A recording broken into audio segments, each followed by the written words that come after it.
What does it take to be a successful entrepreneur? A dangerous amount of coffee and a ton of grit. My name is Jason Tracy, and every week I interview business leaders to share their stories, life lessons, failures, and advice with you. Welcome to Coffee and Grit. What is up? What is up? What is up? Wow. Guys, we've made it. We've made it to 200 episodes. And to me, that is just so insane. When I started this out, and if you've been a follower of the show, you know I had no idea starting a podcast when I started doing this. It was all about creating content and, creating content to create a brand and a brand awareness for myself to help share my story. But I was out there and I was meeting all kinds of difference makers, and I'm having these amazing conversations and sitting down and as I'm having these conversations, like, it's changing me. Like, I'm getting a new perspective. I'm developing hope. I'm learning like challenges that I didn't even know about, like things and how to overcome them. Overall, I was learning how to be a better person, a better father, a better husband, better entrepreneur. And as that's happening, I'm like, man, these people that I'm sitting down with, they have these amazing stories and nobody knows these stories. And so I was like, hey, and then we're having a conversation where they have no idea how to share content. They're struggling maybe to create a brand loyalty because their story's not out there. And it's like, I had this genius idea. Let's get the GoPro. Let's buy a GoPro. And when I sit down and have a conversation with somebody and we're having a really awesome conversation, I'd bust the GoPro out and say, hey, do you mind if I record this? And I'll create some content for us. Well, fast forward, I'm collecting these conversations, and I had so much content. I turned around to my wife, Gracie, at one point, and I said, you know what? This is the Tupac method. And she's like, what are you talking about? And I'm like, I've got so much content that I could die right now, and you could post content for me for the next 26 years, and nobody would ever even know that I was gone. Like, that's exactly how crazy this is getting. And I have no idea what to do with all this content. So I had a friend, Adam Ranville, who's actually been a guest a couple times, and I was telling Adam about my problem. Like, I've got hours of content and only about, 15 minutes of every episode is getting released in clips. I don't have enough time to clip all this stuff. What do I do with it? How do I get it out there? And he was like, dude, there's this software and you can put up a podcast and it's really easy. And he gave me a couple tools and resources. And so away I went creating a podcast. And if you go back and you listen to the very first episodes, I don't know how many episodes you have to listen to realize before that I'm really doing this DIY. I'm going at it. Like, the conversation, sometimes I'm starting off the conversation explaining to people, like, just like small talk. I was just putting up the whole organic thing, thinking if somebody listens to this, awesome. Not really thinking about somebody listens to it. Well, now we're 200 episodes in, and I have to remember I'm an extremely public person. I'm talking and I'm sharing stories and I'm saying things, and people are actually listening. It's crazy enough.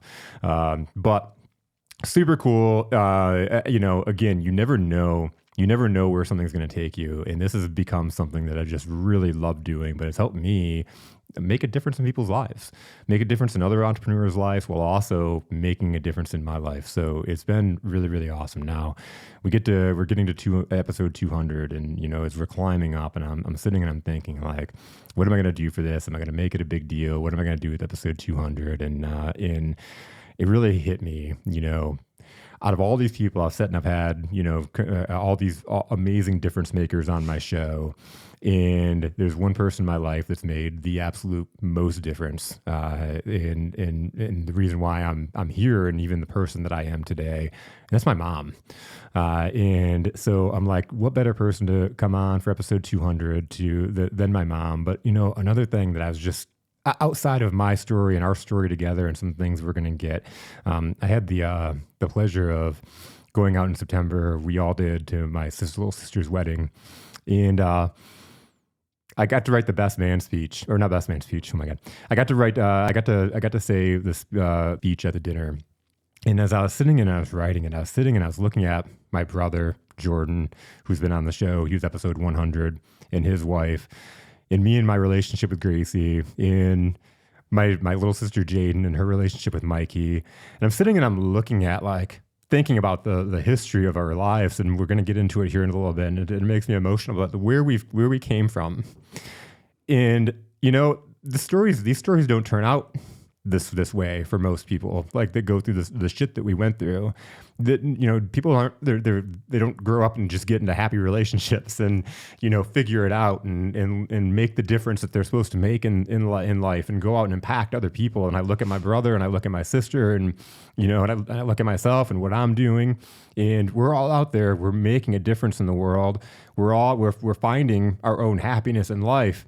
And you know what? The common denominator there is my mom. My mom is, that's we wouldn't be here if it wasn't for her hand in this and her love and her purpose to make that difference in the world. So this is the difference maker right here. And so I am so excited to introduce my mom, Shari Espinoza. Mom, welcome to the studio. Thank you. Hope I didn't make you too emotional before we started. We're good.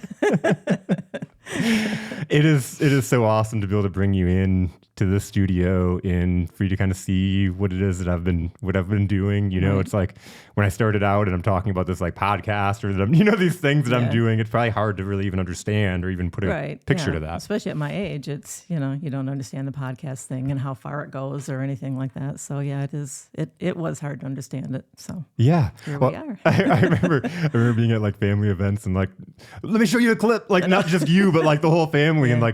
And then at one point, Uncle Dave being like somebody else noticed my podcast. I think it was Jim Gooding or something, was talking to him about the podcast. He was like, well, you didn't tell me about the podcast. Right. Yeah. Yep. Never. I've been trying to tell you guys forever. Never heard of it. Never heard of it. So it's really cool to be able to walk you in through the door and introduce you to Cameron and Adam and the team and, and have you in the studio. So Thank you for agreeing to come out here. Thank you. Yeah. I know I got the text from you like, what are we going to talk about? I know. Yeah, I got a little nervous. I was like, oh, geez, what are we going to do now? Yep. So, thinking about, going back to our story and, just kind of what I was saying with, with all of us and where we ended up, like, what would you thought? I mean, as you look at us, would you have thought that we would kind of be in this position? No, not really. Because, things were so rough. And like I say, I stayed as long as I did because I was so afraid that he would get visitation with you. I didn't want you to have to go. And so that was the biggest thing. We stayed until we could actually be safe because I knew that you would get hurt even worse if you got to go with him. And so, we even got to a point where me and your grandma planned on even just running because didn't want you to have to go with him. It was not, not the best thing. He probably would have did a lot. With you and Jordan, he just couldn't go either. There's just no way. Yeah. It's just, yeah.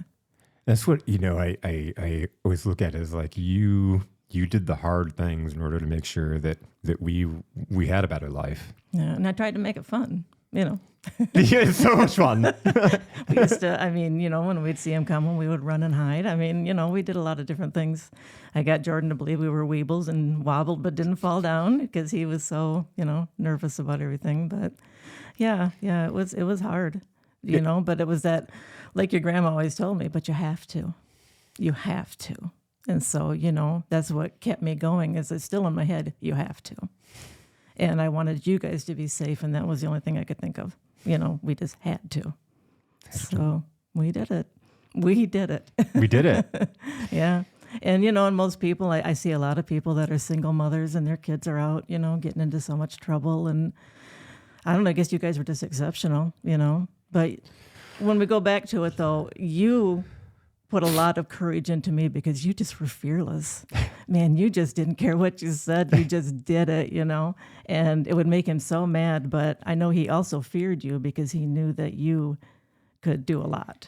Because it took me into my adult life to really realize that I was fearless to him because I looked at myself when I was there. I was afraid of everything. Like we talk about the kid in first grade with 2 fingers and, like getting sick to my stomach and not going to school. Like you guys had my tonsils removed thinking there's something wrong with me. And it's just in my head. Yeah. And we spent the night in the hospital because you wouldn't drink and your brother was liquidated because you kept feeding him everything.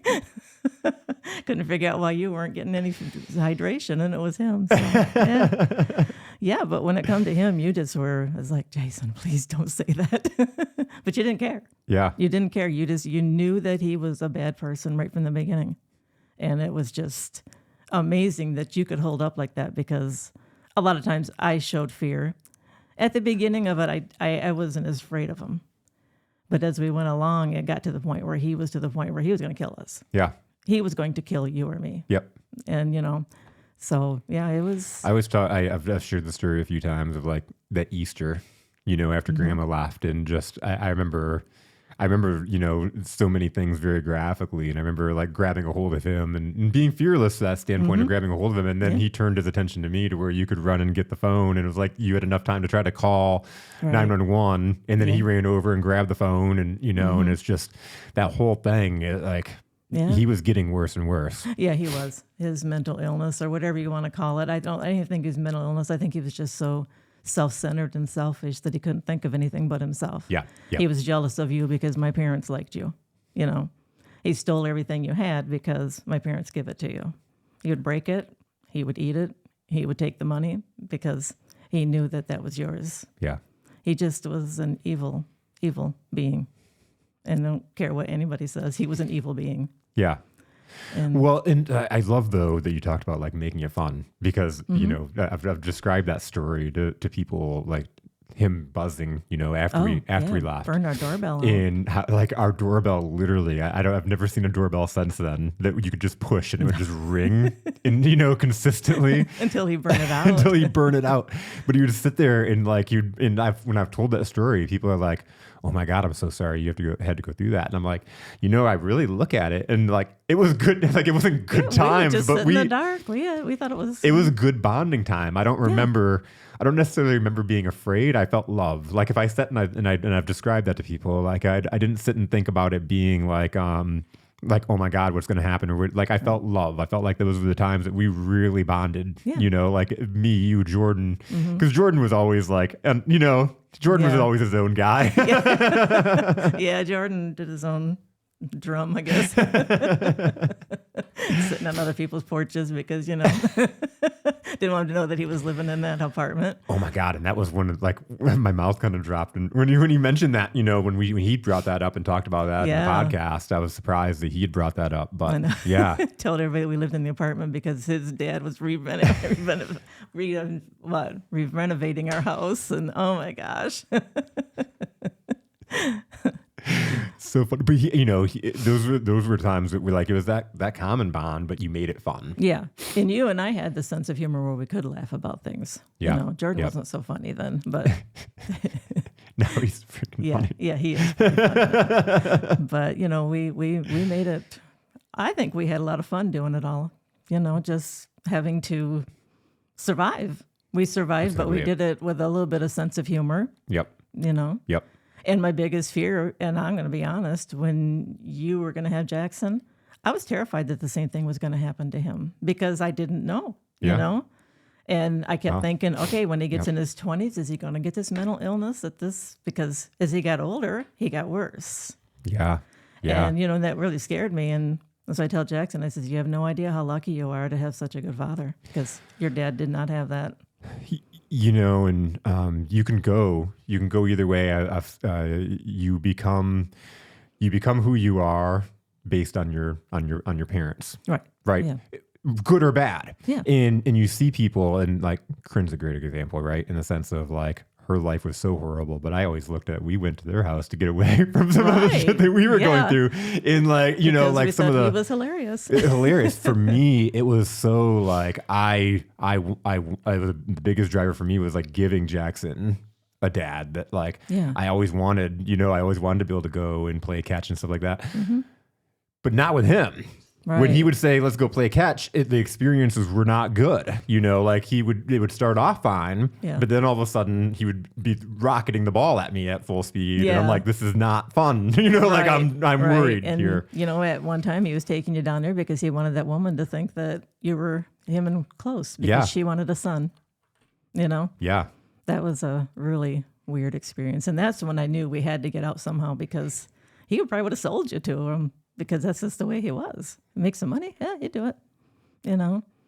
She would come with all her pictures of her son in a casket saying, see, they look alike. I'm like, okay, we got to go. I forget about that stuff. That is so creepy. Yeah, it was. But, oh, my God.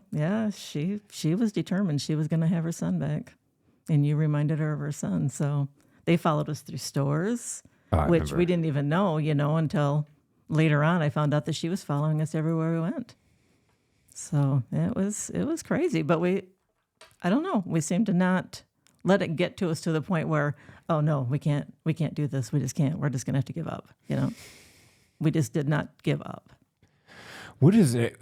We made that move when we moved to Owasso, and I always look back at like us getting that therapy and stuff like that. What was like going back to that time? Some of those thoughts and like to kind of heal or put us together. What was can you think back? I knew to that? you needed the therapies. You had a really good one. 2 of them. Yeah, he took you places and did different things, and I knew we needed it because he had did such a job on everybody's heads. And, in Jordan, he got to the point where he was just trying to destroy everything we did. Yeah. We put up a Christmas tree. He knocked it over. Yep. He would just break things. And so I knew something had to be done. But then when we went to therapy, you guys said, well, she's just not strict enough. And I ended up in therapy because I blew up. I don't remember that. Oh, yes. I ended up in therapy and you guys. I don't remember saying that you weren't strict enough. That's super funny. Yeah, they said, well, she isn't strict enough for us. And I'm like, I'm what? Next thing you know, I was in therapy and you guys are sitting off on the couch. I'm like, great, okay. Well, so that's right. I started off with Dana. Yeah. And then you got Dana. Yeah. And then I ended up getting Dave. And Jordan Dave got Phillips. Janet. That's Yeah, right. And Jordan Janet was a got big Janet. part of our family. Like Yes. she was a big part of, Jordan and Yeah, she took him a lot of places too. took him a lot. It's so crazy to think about. And I wonder if, the way things are now, do therapists, were we an anomaly? Like I sit and I think about like literally my therapist took me to Washington, D.C. I know. For several days. Yeah. We were gone for several days and it was a core memory, Right. and like the guy was awesome. How could you forget you knocked all those little things down? I just thought of that today because Gracie was like, I forgot what I did, but she was like, your luck, you would knock everything down. And you're like, my luck? I don't know what you're talking about. I'm like, she was like, and then I thought of that. And I'm like, okay, all right. But like thinking about like, did every therapist take their kid to take one of their patients to Washington, D.C.? I don't know. He took me and Jordan to Cedar Point. Yeah, and they gave us those tickets for that basketball The game. basketball game, we couldn't go because it Yeah, snowed. snowing, Oh my yeah. God.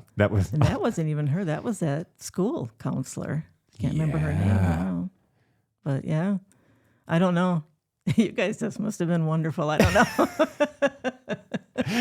Well, and it's I talk about it all the time, like our experiences kind of create our superpowers, and like we've been kind of aligned in this a long time. We always joke about how complete strangers come up and tell us their life story. Oh yeah, always. Yes, everybody. It's like, okay. I still get that at work. They tell me everything, and it's like I really didn't need to know that, but all right. We'll go from here. I'd be interviewing people for jobs, and they're telling me these like personal deep stories, and I'm like, okay, we'll roll with this. Like, well, it was like when we worked in the nursing home, though. We attracted people that other people just didn't attract. Yes. Even with the workers, it's just we ended up being more popular. Yeah. Of course, I was just Jason's mom, but I mean, when I first got there, I was your son. yeah, and all of a sudden, it's like, oh, it's Jason's mom. Well, it's funny because like, like I always look at the different areas of like my growth because, going through through elementary school, it was like fear. I was afraid to talk to people. I was afraid to eat at lunchtime. Afraid to eat at lunchtime. The principal tore that sandwich in half and it's like, he's not going to eat something you Dr. touched. Sloan. Come on. Oh my God. I can still see her breaking this peanut butter and jelly apart. Trying to force it in your mouth. It's like, okay, come on now. But it was like the bullies and the Mike Powers and and then you finally stood up to him. And stood up to him. Yeah. And then I got in trouble. yeah. They told me I was going to pay for everything. It's like, nope.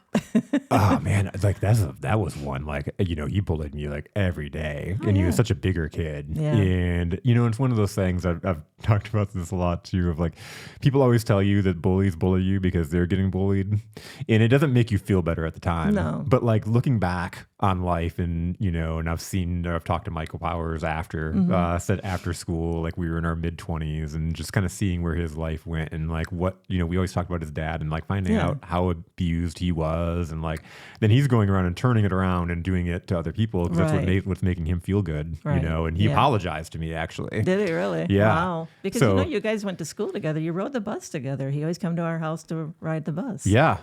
But So- he was just that kid that always had an attitude, and he always, like, he could make me feel small. And I remember we came in from recess, and everybody had left the room, and he was like coming towards me, and I'm like, oh crap. And I was kind of like looking around at like what I could do to save myself, because he was so much bigger than me. Oh yeah, he's a big kid. And he was coming over to like rough me up, and I grabbed that shoe and I like slapped him across the face with it. Broke his glasses. Broke his glasses.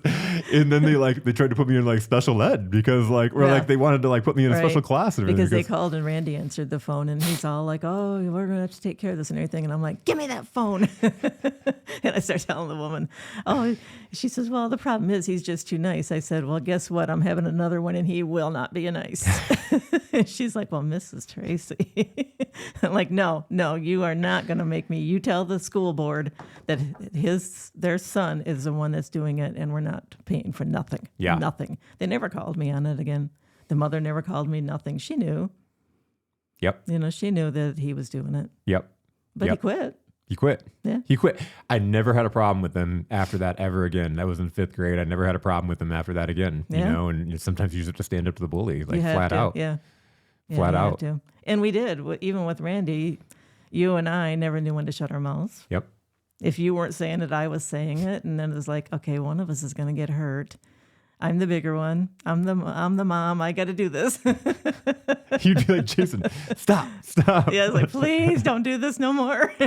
And I've said this in like speeches that I've given, but like I called him Randy because I knew it made him mad. Yeah, and you called him Ninny before you could say Randy. So my mom and your grandma would always say, he knows what he is. He knows. He's a ninny. He knows. And she was a big part of that too, because she was tough. Yeah. And Yep. she wasn't afraid of him at all. Yeah.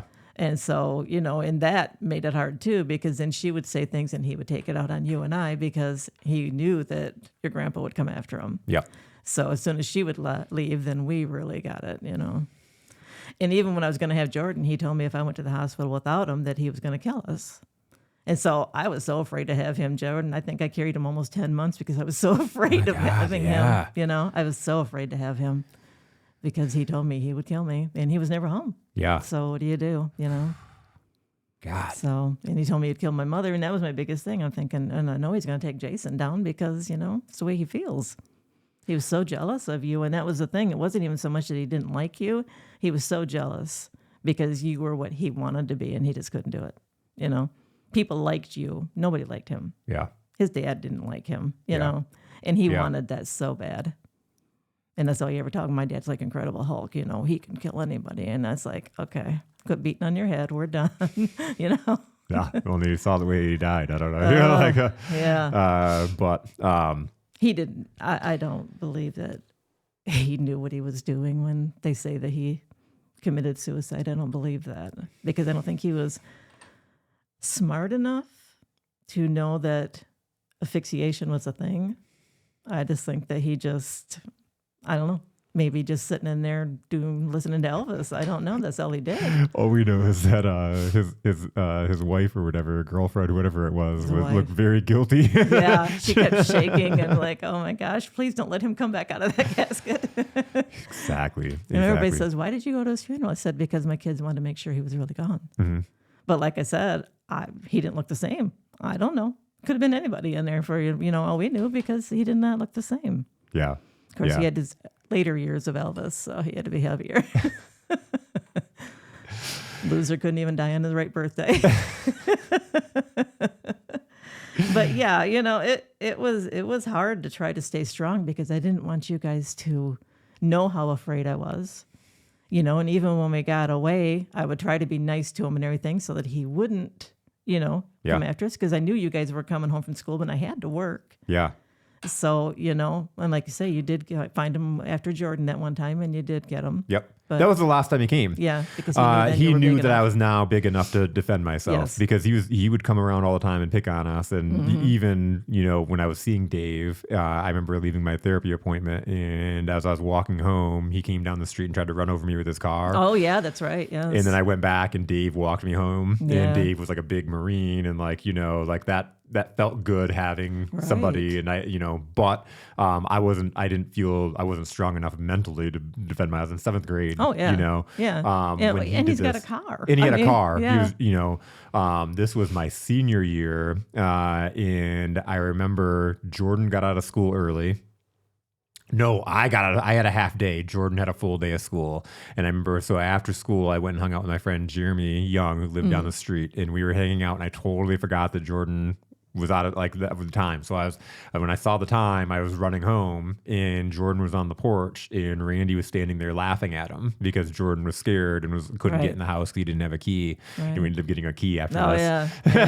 Then he lost about 5 times. And then he lost about 5 times, probably when he was walking by the house to go to the neighbor's house. Yeah. Left it on their porch. Here, you can have this house. Their porch. But I'll never forget. So he saw me coming down, and Randy panicked. Like you could see he didn't know which way to walk, and inadvertently he ended up walking my way, and I think he was like, oh crap, I don't know, he didn't mean to walk my way, and when he did, he tried to put his head down, and I shoulder checked him, and I said, don't you ever come back around here again. Things are different, and don't ever come back around here again. And he ran off. And then last time I saw him after that was in a grocery store. Me and Jordan went into Carter's, IGA, and Duran. I think it was me and George were with you. I think so. Yeah. And he couldn't get out of that store fast enough. Right. But I often think that because, George didn't believe in locking houses at that time, I do think that Randy followed us home. And I think he did go through our house before because there was things moved around and missing. And he knew a lot about us when he told his cousin worked with George. And there was just too many things that he knew that, he shouldn't have known. So I'm thinking that he did go through our house a few times. And that's scary to think that but he just had no fear when it come to being slimy, I guess. I don't know. Sinister. Yeah. Yeah. And Jordan was really afraid, and I don't know, because Randy let him do a lot of things that nobody else was allowed to do. Remember, Jordan decided everything for us for quite a while, what we were going to eat, what we were going to do. It was always Jordan. Yep. And it's because Randy wanted a child for him. And when Jordan got hurt, he wanted to be the one that was there to save him. So he would set up traps for Jordan to fall on so that Jordan could get hurt again. It's like, oh my God. Crazy. Oh yeah. That's so crazy. Yeah. He would put ropes and stuff on things. And when Jordan would come through, he would hoping he was going to fall because, Jordan had broke his leg like that. And he just thought that he could do the same thing. And then he'd be the hero because he got him. And, Oh my God. Yeah. There's some stuff that I was like, as we start talking, I know there's gonna be stuff that I didn't even know, or even talking about being scared to have Jordan. We talked several times about having Jordan, 10 months, how long it was, but we never really talked about that. Right. Yeah. No, I was afraid to have him. I was like, and then when he was born, it was, I don't know, you're just afraid to do anything because you didn't know what was going to happen next with him because that was going to be his child. And you know what? You would have been his child if you would have been a girl because Elvis had a girl, not a boy. And that's where things went wrong for him because he wanted a girl. So, it's just crazy what somebody will actually do. Oh, yeah. Yeah. Well, it's that mental illness and... Yeah, just being so selfish that you can't think of nothing else. Yep. That's all you want to do is just hurt somebody. Yeah. Because, you guys probably never knew that even when I was working... And I was out for a walk, and when I came back, he forced his way into our house, and he attacked me. And I never told anybody. I told one person, and that was a friend of mine, but they said, you can't do anything about it. He's your husband. There was nothing I could do, even though we weren't living together. I couldn't do anything because I was still married to him. And when I would file the papers, he'd have his brother sign them, so we couldn't get them signed, because it was illegal.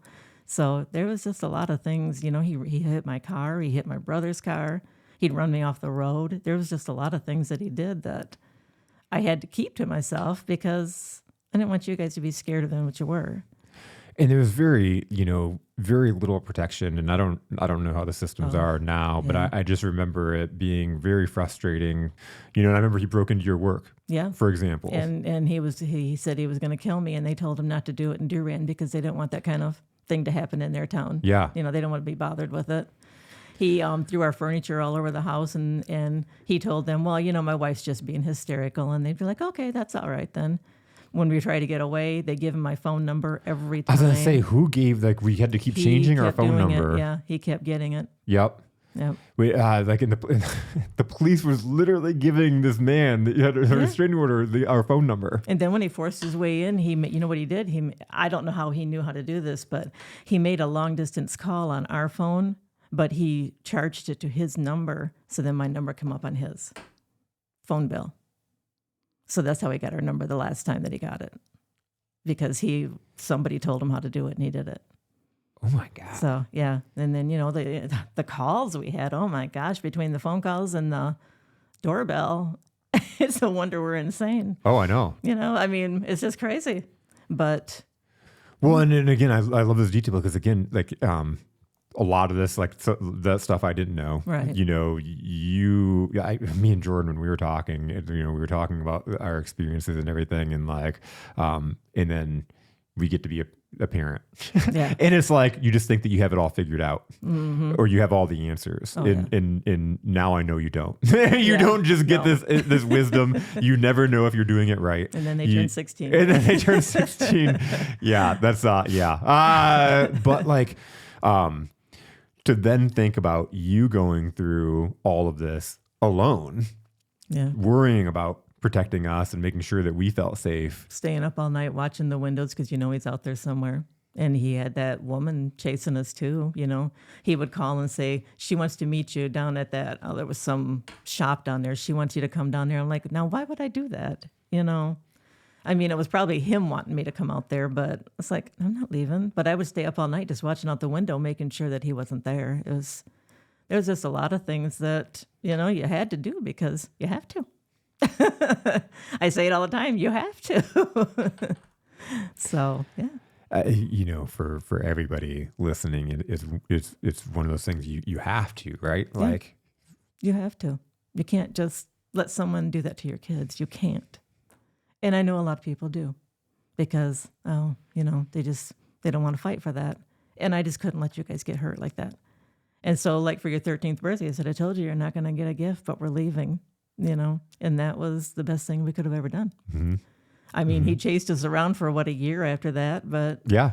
Even when we were delivering the papers, he'd be walking down the street playing songs dedicated to me. And oh my gosh, it was something. That's just so insane. And then he gets a girlfriend and she's obsessed with this too. How does that happen? I know. It just isn't.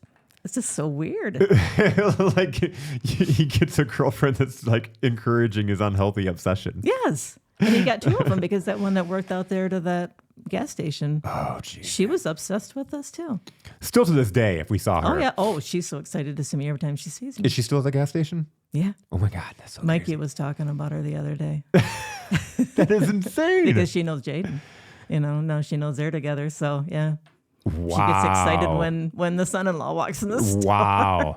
That's 30 years? Oh, yeah. I'm 45, 30, almost 30 years. Yeah.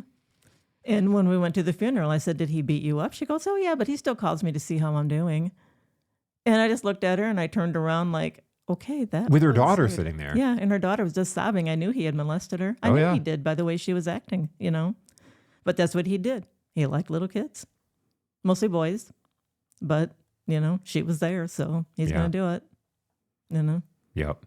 He just was that person. He didn't care.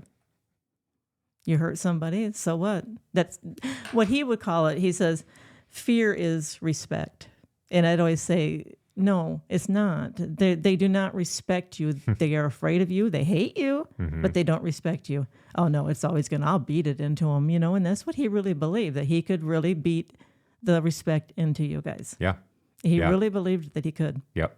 But, he couldn't even play with one of your toys without breaking it. God, he hit you with your little walkie-talkie things and broke the antennas off them. Yeah. Yeah. You know, we would hide candy underneath your Halloween candy. We'd hide it under your toy box, and he would find it while we were gone and eat the whole thing. Yeah. It's just how. It was always just absurd things. And you he know? wasn't a intelligent person, but he was just so conniving and evil that this stuff that was all he could think of. Yeah. Don't play a game with him, because if you didn't win, you had to keep playing. And that was you talked about like being nice, and like after we moved, and like he came over a few times and you'd let him in, and I remember playing Clue. We're playing Clue, and I just lost my shit. Like he literally had the person, the weapon in the place in his hand. He knew he had it in his hand, and he called it out just to see what was in the cards. Yeah. And I'm like, you dumb fucker. Like, what is your problem? Like, I remember I went apeshit on him. And I was like, I've had enough. Like, and that was one of the last times I remember him coming over and being invited in. Yeah. We tried to keep him away, but I thought, okay, maybe if we tolerate him a little bit, maybe he'll get tired of us. But no, that never happened. Yeah. It never happened. Here he was, Hispanic, and he would go to the tanner down the street from us just so he'd be out there. It's like, what are you doing? This is crazy things. Just, I don't understand. Yeah. But, just to finally get away from that and the nightmares. I still have nightmares. I still have nightmares that he comes back and I'm trying to get away, But it's just the weirdest thing, because remember, it used to be like a big German Shepherd dog. Yep. Was blocking me all the time, or rats. Yep. Now it's just him, but it's just, I still have the nightmares of him getting back into our lives, and we're trying to get away from him, and we just can't do it, But in real life, we all look at us. Yeah. We all got good jobs. Yep. Something he would have never allowed, because he believed the welfare system was for us. Yep. Yeah, and it's those thoughts, and it's those thoughts that he'd put in our head that we were worthless. And my family did too. Family. I don't care what they say. They said, "Oh, they're Tracy's. They're not going to be anything." That's exactly what they said to me. But that was a huge motivator for me. Yeah, that was something that I've always used as a huge motivator to for anything. It was like, I'm not going to fail. Right. Like, I have to. Right. I have to make it. They're not going to be right about me. No. And and Jordan went that way too, thank God. Yeah.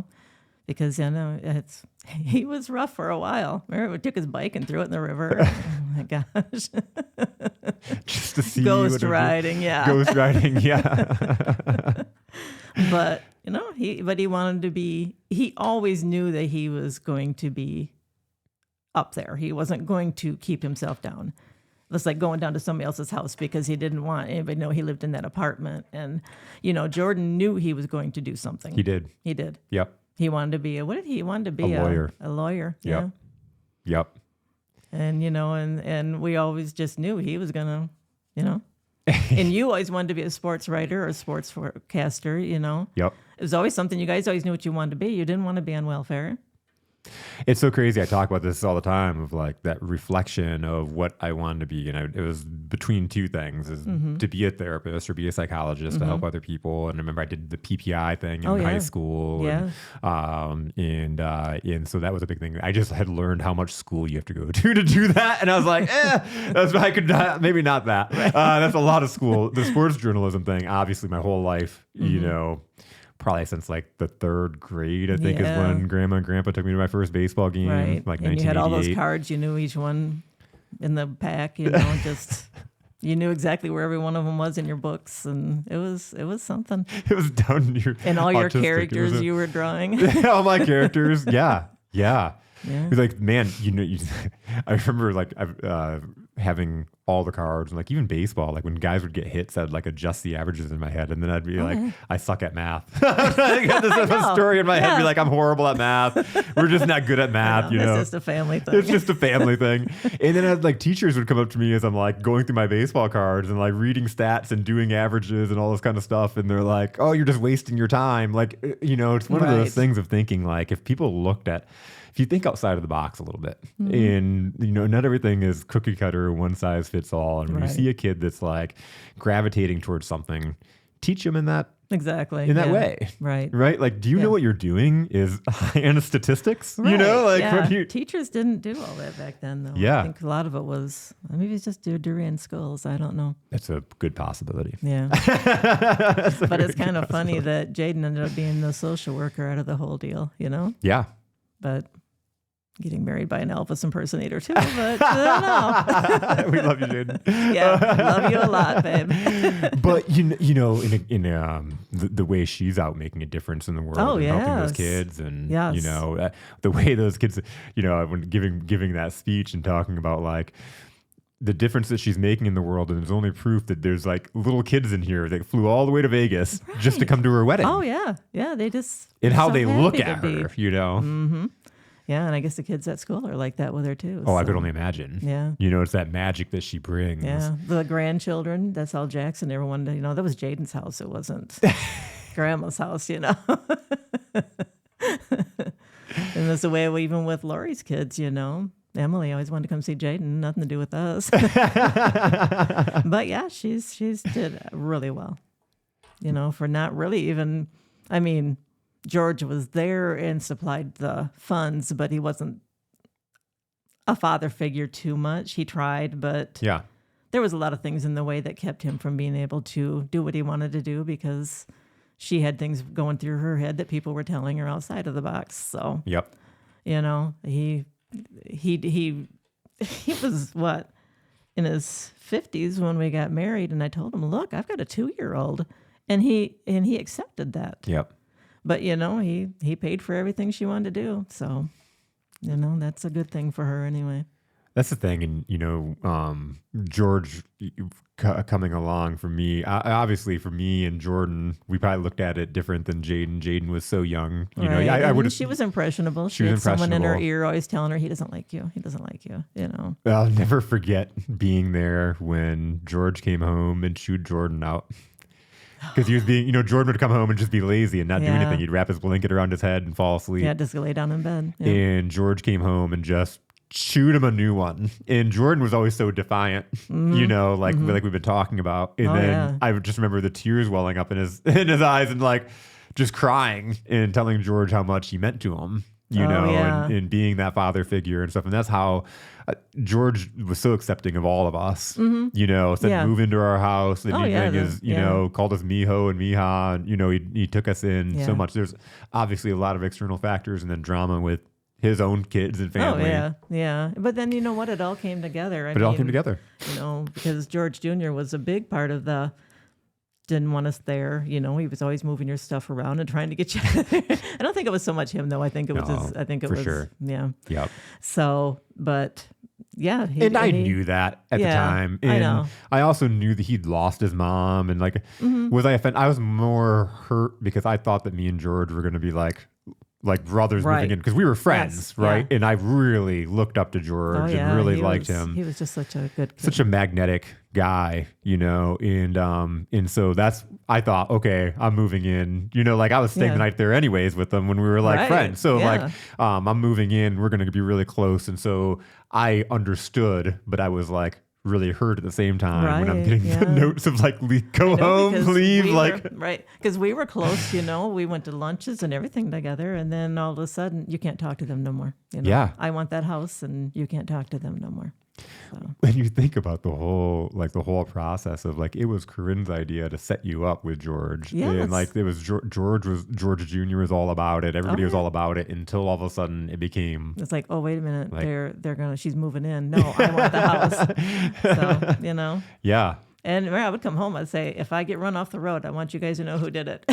Yeah. And because I wasn't sure what she was going to do to me, Well, and we talk about that,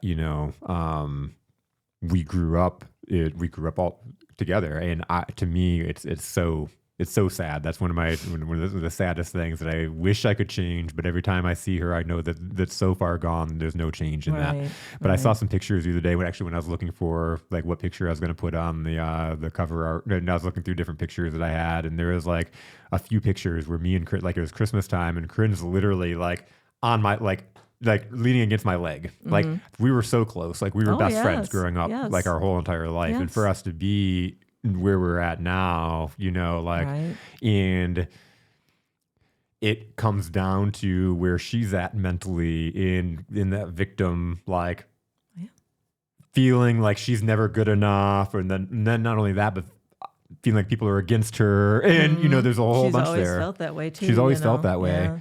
Yeah, to the point where it's like, again, we didn't go to the open house for, right. and again, whatever. But we see her in that, it isn't like, hi, like I go up and hug her. It's very awkward. It was very obvious that she didn't want to like touch me. It was like, okay, a little pat. How do you heal? How do you have that conversation? How do you, I don't even know anymore because I've tried. And then, it was a setup because she wanted her dad to pay more attention. And then it's too bad because, we had her all the time, Yeah.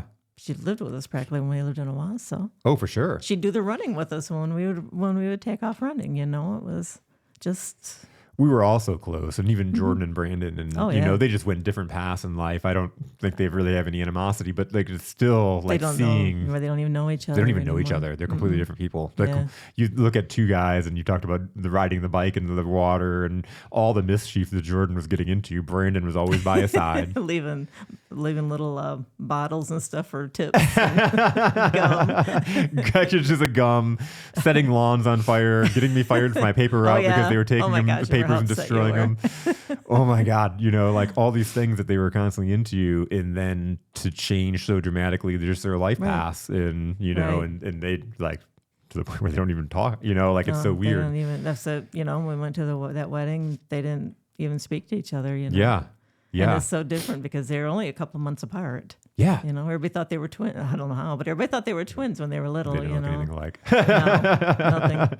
No. Especially since Jordan always had a dark complexion. Yeah. I've always been the albino in the family.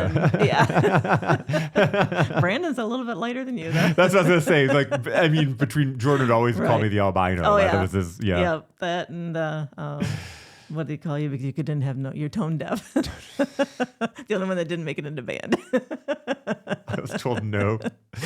All I wanted to do was play the drums. They're like, you can buy a drum set if you really want to. You're probably not going to make it. It's from all that screaming that Randy did all those years. And, I don't know if you remember it or not, but we had life insurance on you and Jordan. Do you remember that? Mm. And Randy picked you up. And he was going to throw you out our glass window, he says, because he could get more money out of you that way, And I'm like, I canceled the insurance right away because I thought, oh, my God. He stole Jordan's Social Security card. Fortunately, we got that stopped. He just, I don't know. I don't understand. And how we made it out, I don't know. I really don't know how we made it out of there alive. Because I really thought that, and the best thing I did before I moved is we moved you in with your grandma. Yeah. It's because I knew you were the first one he was going to get. Yeah. Yeah. I just knew because he was so jealous of you. He just couldn't, It's so interesting, like in my perception going back, it was like Grandpa had just died, and so I felt good staying with Grandma. I didn't know why I was at Grandma's. I didn't know the real purpose behind it. Right. I knew that I was staying there to keep her company, and and everything else, and I had really enjoyed doing that. Then we moved the bird in with you. We moved the bird in. The only reason why we kept Jordan there is because he knew. Well, I didn't know what he was doing, but we kept him there because he wasn't getting suspicious. But then, we finally got out of there. It's just, and the only thing he was worried about is his pictures that was in the bottom of my dresser that we had put in storage. He wanted the pictures of him and his girlfriend. And I'm like, okay, don't go in those pictures. Just let me have them. He says. Sure. Me and Grandma went down there late night. Let's go see what these pictures are. Oh, my God. But they were showing off their wedding rings, and, they weren't even matching. They both were married. It's, But he did us a favor. That's the best thing he could have ever did for us is he got obsessed with her. Yep. Yeah, it gave him, it distracted him. Mm-hmm. Yep. She would call and give the wrong name. I'd say wrong number, and he'd be gone, I was like, we didn't know what was going on. Come on. I'm not dumb, But the thing that hurt most was that my brothers knew before we did, and they didn't tell me. They saw him downtown with her, and they, And they all, I think it was one of their girlfriends, I don't know if it was Brenda or Dawn, said, you have to tell her. So they finally did. We were talking about like the nursing home though, and I look at different, like for me, like different areas where it's like gaining my confidence and stuff like that. And that was a big area of coming in, and like you'd already had all these relationships, like you were in like the popular cool crew, essentially, I was right? in group. In group. And so when I got there, I was your son, you know, but it allowed me to grow that confidence and, really allow myself to be me. Yeah. And I was fully 1000% me, you know, had like Josephine down there, and you guys just, you were crazy. yeah. Well, I felt like I ran the place, you know, like, to a degree. And, like I felt cool. I felt like I had like a certain charisma or a certain, and it was like, okay, this is kind of, and that's what led me to go into sales is like, people are doing my work for me. I feel like I'm gaining these relationships, and it's like, how could I could make more money? Right. I didn't know how bad it was going to be at the beginning, Right. but like, it was those things, and that's really like the launching pad that I'm on this mission now of like, be yourself.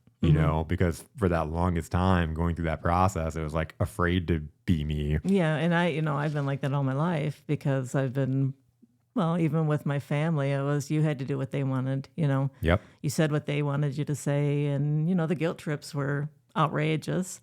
And that's another thing that I learned throughout the years is to make sure that you guys didn't have the guilt trips. Yeah. And I know everybody does it once in a while. Yeah. Everybody. Yeah. But, you didn't come to see me today, or, you didn't look at me when I went in, or, that stuff, it's hard to get over. And I still have a hard time believing that people like me. We go to these things down there to the bar, and it's hard for me to believe. I think, oh, they're just here to see David. Because, and they invite you out without him. Yeah, and then we go see concerts together, and they talk to me, and I'm on a different thing on Facebook with them, and it's hard for me to understand that people actually like me. Well, like even outside of that though, let's look at like your patients, and like when you were gone, yeah, it's not just because you're taking care of them a certain way. It's like they're missing you. Mm-hmm. Yeah, because I talk to them about everything, but I still, even at work, they're like, you need more confidence. I'm like, but I don't have that. Just like I've lost all this weight, and I still feel like I'm just as heavy as I used to be. It's just, I don't have that confidence, but I'm trying harder. Yep. And it's a little bit better now. But, and Randy always told me, no one's going to want you. You might as well just stay right here because this is all you're going to get, And it was, after a while, you hear that enough, know? And it's just like, even with you, if we would have let him say the stuff to you as long as he did, you would have actually believed it. And I did. And it's one of those things, like there's so much that I've had to unravel that, you don't even realize what's holding you back, And I think life is constantly like, there's still those beliefs and like, things to push. Every once in a while when somebody knocks on our door, I still like run, don't answer the door. Even when we moved out there to the country, you guys would be running and hiding somewhere. Yeah. But then, when I got to the point where I was getting depressed because I had experienced the success with Wireless Zone, but I knew there was more, and I'd take my people to these motivational speeches. Every other month we'd go to these motivational speeches, and every single time my people would be like, "Jason, you should do that." I remember one time the guy that put together the seminars that said, I'm looking for someone to partner up with to come on with me and to go out and do motivational speeches and like help me, grow this company. And every one of my people, knowing that it would have risked losing me, said, that should be you. Yeah. You should do that, Jason. You deserve that. Yeah. Like, that's what you should be doing. And like, do anybody really want to listen to me? Am I really that special? But maybe it was fate too that kept you from taking that, because now you got your own, Well, and I love that, because that's exactly what this is all about, is like we oftentimes will get in our heads and regret like the things that we didn't do or the thought, this stuff, but like sometimes it is the right timing, and it's not about beating myself up for not doing that or having those thoughts. But like now that's a big part of my platform, because I help other people that are going through that same exact thing, even on this, You know, I remember when I had Gracie on here, she was crying like 30 minutes before the show. Like, so I know when you ask me that question, how you feel, you know, Right. and it's not just you. I have so many guests that come on that are like, you know, like they're nervous and, you know, and they don't think they have a story. Right. I did this retreat in June, and the first I did a presentation on sharing your story and being vulnerable and authentic, and that's what people really want to see, and that's how you know. And then the second half, everybody that wanted to come back, I sat with them and created content, and I interviewed them, and said we'll create, you know, take your story and I'll create some content for you. And the first person said, "What if I don't have a story?" And that's everybody's And belief. it's true. You think, oh, this is another boring, Yeah. you know. And then and I said, since you said that, you're going to be the first person. And so she sat down and Gracie was filming. And as I'm diving in and asking her questions and she's going through and how she's playing an impact with people, Gracie's crying. Like she brought tears to Gracie's eyes. And I was like, you said you didn't have a story, and see the impact that you're having on somebody. Right. It's not, you know, like we all have a story. And my favorite thing about this, and my favorite thing about having you on, my favorite thing, like I saw it firsthand with Gracie, is she didn't believe she had a story. She was right up to the, you know, you have so many amazing people on this podcast. Who am I? Right. Who wants to hear what I have to say? And that's what I said. Well, what am I going to do on this, you know? Yep. But And then I was in a meeting, and I got the edited video back from Gracie's episode, and so I sent it to her to watch while I was finishing my meetings. And then when I got done, I was doing my meetings outside on the patio, and so when I got done, I went up, and she was upstairs in our room, and she's watching the episode. She's got a big smile on her face and tears rolling down her face, and it was like that was the funnest episode because I got to see it firsthand. right. Because I'll send the video clip off to somebody, or I'll send the description that we come up with and send it out to them, and people will be like, "Oh my God, who's that person? Can I meet that person? Like, is that me? Oh my God, like I'm this. You made me feel like I'm a superstar, or like I'm a rock. You know, like and it's because you are. This is the way other people see you. Yeah. See, and I have a hard time believing that. But you know, I was thinking, since you asked me to do this, I've been thinking about different things, and I've had so many people say, "You made such a big mistake being with Randy. You made a mistake. Look what you did. You ruined your life and everything." And I said, "No, I didn't. Because you know what? I've got my sons." And they're like, "You could have them with anybody." And I said, "No, I couldn't. They are not the same people if they are not with him." Yep. These are my sons, and this is, you know, and people don't understand that. They don't understand, why did you stay? Why did I stay? Because I had to make sure you guys were going to still be living when I walked out. And I had to make sure that you didn't go with him, because I knew that I would never see you again. Yeah. He would leave. He would do something to you. Yep. You know, and it would be kind of like that story with your friend there, you know. You would have disappeared. And I know that, especially you. Yeah. Especially because I wouldn't have backed down. Right. You know. But then you got Jordan, so he wouldn't back down either the time you guys threw the stuff out of the truck. I don't know how you lived through that one, but you did. I can't believe that one either. I think because Jordan was there and he thought that Jordan did it. Jordan was very defiant and like was very like, so he thought Jordan was cute. Yeah. And so he was fine with him doing it. If he would have thought it was me, it would have been a different story for sure. But no, and somebody just asked me that the other day. You know, I'm all about sharing those really vulnerable stories, and my somebody I know has a really deep personal story for why she does what she does, and she doesn't share that story. And she shares another story that's okay. It's like a watered down story, but it's more based around sales, and it's okay. But that's not why she does what she does. There's a whole experience with her brother dying and her going through this whole thing and like going through a transformation, becoming aware of what she was doing. That is the actual real reason why she's doing what she's doing, or why she wants to do what she's doing.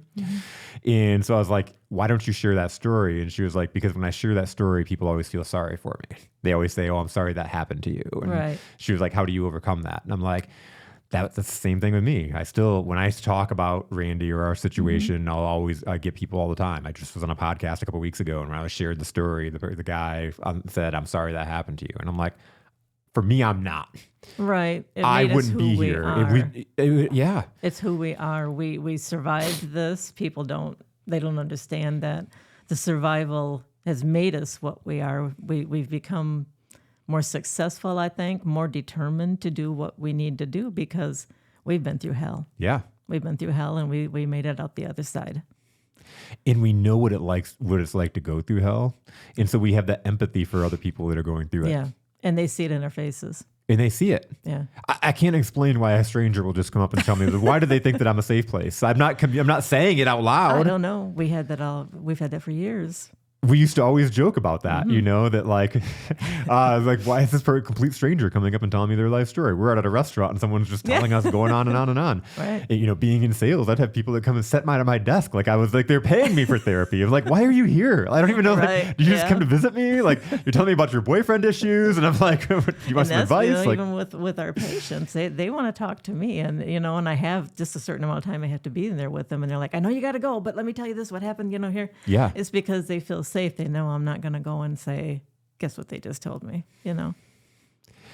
I'm always like dissecting why am I like the good things about me? Why do I do those things? Like why am I so curious about people? Why do I care? And it comes back to you. And I remember a couple of years ago I was driving home from Illinois and I don't even know what it was. Oh, we were talking. You and I were talking on the phone. When I was sitting at that party store with all those party store hoodlums. And we were talking about when I was like in first, second grade, something like that. One of the kids traded me the 2 pennies for a dime because it was more. I'm like, you'd what? No, Mom, it's more. See, there's 2. There's 2 of them. And when you had your, you always had that night that you would like to put up to your face. It was a security thing. And you come home from school one day and it was in your pocket. And you said, I accidentally pulled this out. And they're like, what is that? And you're like, I have no idea what the heck this thing is. And you throw it back in your pocket. But I'll keep it. Yeah. My mom must not want me to keep it here. I have no idea what this is. But you guys all had something you were attached to, so. Yeah. When I was thinking about that too, and it probably had some coping mechanism to it. Yeah. About kind of being Jordan, like that, kind of like twirling was like in a zen, like he was almost going to a different place, like he would be in such a focus that he would be. And he had to have that blanket wrapped else. Around his head at night. The blanket wrapped around his head. I wonder if he still does that. I don't know. I know he still had Snoopy when he was with Alyssa. I'm not sure if they still have Snoopy or not. I don't know if Snoopy's lasted all this time. I know. Grandma even redid it at one time. I know. But look at Jaden. She's still got the memes, and the stomach is completely out of her, but she still carries her, and she's 28. So we were talking about that story, and we were talking about. I remember I'd come home and like tell you parts of stories, and you'd be like, "And then what happened?" Like, I don't know, and I'm like, "No, you got to know what you're talking about." I hated it because all you kids did that. You would not question them to find out what the real story was. Come on, don't give me some watered down solution. I want to know what really happened. If everybody listening to this show, this is where I get it from for sure. I think I've used those exact words. Like, dude, don't go the surface solution. Like, don't give me watered down. Like, let's get past it. Jeez. Tell me the full story. Otherwise, don't even bother bringing it up. Jaden would do that to me all the time. It's like, then what? I don't know. I didn't ask. I'm like, no, that is not what I taught you in life. Come on now. And I can literally sit and have a conversation with somebody for hours and be like, and then what? And then what? Oh my God. And then tell me more about that. And they're like, God, you're nosy. I know.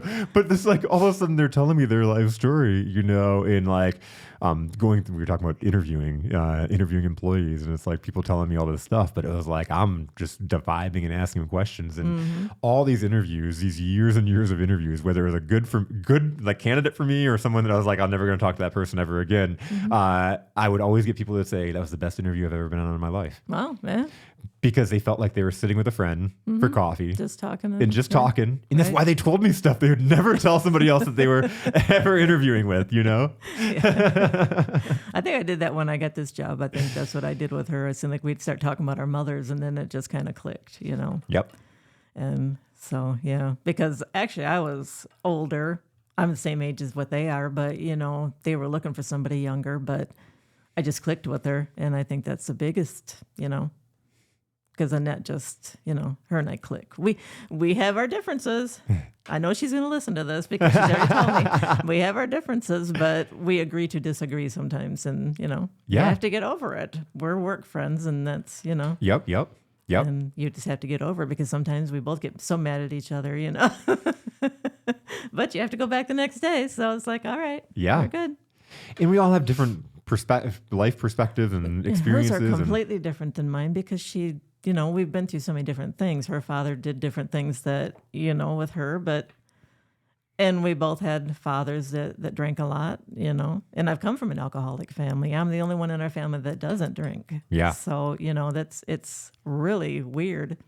I always tell everybody I'm an alcoholic that just chooses not to do that. Yeah. Because I wanted to raise my kids. Yeah. And that was the thing. I didn't want to go out partying. I was 19 when I had you. I didn't want to go out partying. I was raising you. And people don't get that. They think that I just left you with other people. And no, I didn't. No. Except for when your grandma and grandpa would fight me for you and take you back at them so you could watch A-Team when I told you no. I put A-Team on the other day. And Gracie's like, what is this? I'm like, oh, it's A-Team. She's like, oh my God, I used to watch this when I was a kid. I was like, oh my God, this is like my thing. Yeah. You'd put your pajamas on in the living room while you're watching. And I told you were being punished. Yeah. Well, I couldn't tell them, no, we like the show. But yeah, your grandma was a big part in helping us do what we did. She was a tough lady. Oh, yeah, absolutely. Nobody understands that because she did suffer from depression and she seemed weak at times, especially with us. Oh, I can't do that. You guys are, but she was so tough. And that was more towards the end too, and those last couple of years where she was really, Yeah. And, I mean, you sit and look, she's like spent so much time where she's by herself at her house, Yeah. and all you're thinking about is poor me, and I don't feel good, and nobody's here, and because even during the baby shower, she couldn't come because she was sick, and that it was this. But her and her sister were just little fireballs, Oh, jeez. And I miss those days because they were my buddies. Yeah. We did everything together. Yeah. And I know I was a lot younger, but they still were. I went by Dolores' house the other day. Christy's got it, but it burnt, and it's just not the same. They're rebuilding it, but it's just not the same now. So I sat across the street in the church because I didn't want anybody to know I was over there, and I took pictures and cried. Yeah. It's just, that was my life. My mother and my aunt, we did everything together. Yeah. And I think that's why I got so tough. Because like Corinne had said to me one time, she says, did you notice that the women in our family are very domineering? I'm like, yeah, we are. Yeah. And for a while I could keep Randy controlled that way, but then he just got too ill. Yeah. And he had so many people telling him different things. And I mean, he beat me up because when we moved in together, Brian had told him that I was going to cry. So he says, just get it over with now. And so he beat me up. Then where do you go from there? Then on my 20th birthday, he broke my nose, and it's just, I still stayed. I stayed. I don't know why at that time because I was young. Yeah. Just stupid. Yeah. Thinking I could change him. I can do this, and I didn't want my parents to think that I was going to just give up. And then after a while, I got to the point where I didn't want them to know because I didn't want them to get hurt because I knew that's what it was going to be. And with my brothers, I didn't tell them because what good would it do? Yeah. I have them argue now, and I've had Corinne argue with me too, saying, oh, they defended you. No, they didn't. They defended my dad's name, but they did not defend me. 5,000%. Yeah. Yeah. There was never I never had anybody that was going to say, oh, here, we'll help you. Yep. They did help me move out, but they were kind of afraid to do it. And they wouldn't take everything because they was afraid he's going to come back. I mean, come on, you're my brothers, You should have been ready for that. Yep. Instead of just saying, well, your kids are Tracy's, they're not going to make it anyway. It's like, come on. They all said it. Boom. Look at us now. Yep. And again, that was always a big driver for me. So, the different things, I saying it over and over again is like, you can become a victim and be, look at this and be like, oh my God, poor me. I'm never going to become something. Or you can take it and be like, screw that. Like, I'm going to show everybody, And David did get me into going to Baker for schooling, but then I found my job at the convalescent center and I was making more money. So, I did that for quite a few years, and he did help me with that. Once we were out of the situation, they helped me some, but it was always that, well, your kids just aren't going to be anything. And I'm like, oh, we'll see. Yep. We'll see. Yep. So, And again, all of us, it comes down to, those relationships, You know, you're seeing Jaden with that curiosity, you know, and the way she makes people feel, and Yes. you know, and is teaching them Jordan, you know, and what he's been able to do with his businesses and like that impact, you know, and it's Oh, like, I know. He's always, he was the youngest at the time to pass those tests and get yeah, his own business. And and to see him as a father is just amazing. oh my God, to it's me. amazing. It's just amazing It's so because he cool. never wanted to have kids. Never. They did not want to have children. Remember, Alyssa thought it was terrible when Jackson was moving around, But, now look at him. He's just. He's a girl's- natural for sure. Yeah. You know, you can see how much he loves her, and Oh, yeah. you know, it's so cool to Oh, see. yeah. So you guys made it. And that's all that I could ask for was that you made it. And I wish that George Jr. could have made it. I mean, he had a mother and a father and didn't make it. All I wanted to see him do was be happy and be able to have a family. Yeah. And he dies in our home. It's just, And to me, he was like one of my sons. He was a good kid. George was a difference maker to you, and you know he didn't realize it. Right. He, you know, And as I told him, I says, you are the nicest person I've ever met in my life. And I don't know why you don't understand that, because he'd come home depressed because the girls didn't like him. And, and a lot of it was because he did go to sleep a lot. He had narcolepsy. I mean, nobody understands that, Yep. Yep. You don't understand it when you're going 55 miles hours down the road and he falls asleep either. But, I get out of the car, it's like, I will never do this again. He was obviously just that big magnetic guy, he and was. in a lot of it comes down to that healing, and also the influences, because I think that if he would have just settled in with us, I think a lot of things may have been different. Yeah. But instead there was a lot of, from one sister particularly that, constantly kept that drama and that Always. doubt in the back of his mind and Yeah. that fueling, He wasn't supposed to like me because it was, it was disgracing his mother, but it wasn't. She was gone. It's not like, I came in and just moved her out of the way. Yeah. Because George and I would never have been together if she was still alive. Yep. And, that's just a reality. But yeah, I wish he would have been able to just grow up in that house, because he wasn't even out of high school when she moved him into with them, He's sleeping on the couch, He had his own room, everything. So, Yeah. but yeah. It's this one big driver for me, and is being at his funeral and giving the eulogy. Yes. And how many people you talk about, like, having the am I good enough? And do people really like me? And I think that he had that same thing. Yeah. And as I'm sharing, like, really something that I'd never told him, how much I looked up to him, Right. how great he was. And so it's like, now that's a mission for me. It's like to never have that happen again. Right. I never want to be at someone's funeral saying things that I've never told them before. Right. And the whole thing is that a lot of people didn't know the things that you told either. They didn't know that about him. Yeah. A lot of people just didn't know the real him. Yeah. A lot of them just didn't. And it's like, even with my husband, George, people don't know the real him. Yeah. They know what they see him being, the quiet guy that he is and everything. They don't understand what he does for me. And I mean, he's actually saved my life, because he came in and he made us safe. He really made did. us safe. Yep. And it's just, no one realizes that. And he loved Jaden. Yeah. He called her his daughter all the time, and he still does. But Yeah. it's just, she had a lot of people in her ear telling her that he didn't like her because he liked his own kids better.